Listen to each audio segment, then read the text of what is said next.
Hi Falcons, Mrs. Stitley here today to talk about grammar.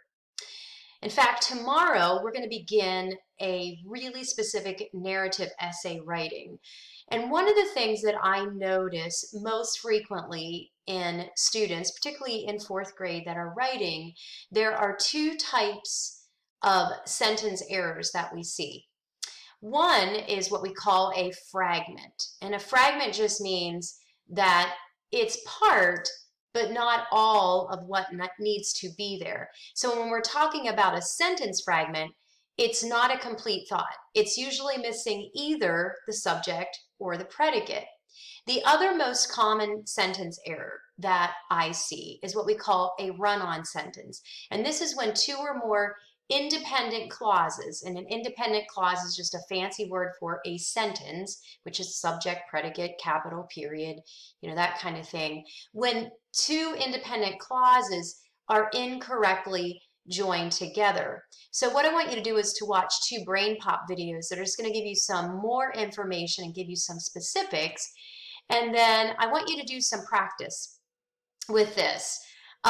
So I want you to read these entries and I want you to decide, are they a fragment, meaning is it an incomplete thought and it's missing either the subject or the predicate, or is it a run-on sentence where its sentences kind of smushed together, they just kind of go on and you can't really tell where they end. So I want you to read these and don't be fooled by the fact that I put a capital at the beginning and a punctuation mark, in this case a period, at the end of each one. That does not always mean that they are a complete thought or that it's not a run-on sentence where things are kind of smushed together. All right. Now, once you've done that, I want to explain to you, how do you fix these, okay? I mean, it's one thing to know, oh, okay, so I made a mistake when I was writing, which is very common. I make them too, and that's why I always go back and reread. But there's several ways to fix these. So for a fragment, it's usually just adding the missing subject or the missing predicate. For example, maybe somebody just wrote walk to the park. Well, obviously, we don't know who walked to the park, so we could add, I walked to the park, and we now have ourselves a sentence and not a fragment. Another example might be, and this was actually one that I gave you on slide 5, to the aquarium on a field trip.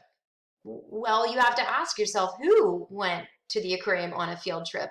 So if we add something, for example, my third grade class went to the aquarium on a field trip, we now have ourselves a complete sentence. It's no longer a fragment because we now know who went to the aquarium on a field trip. Now, fixing a run-on sentence is a little bit more challenging. You actually have three options with this. You can simply make two independent clauses out of it. So again, back to one of the examples that I gave you earlier, it is cold outside, I am wearing my jacket.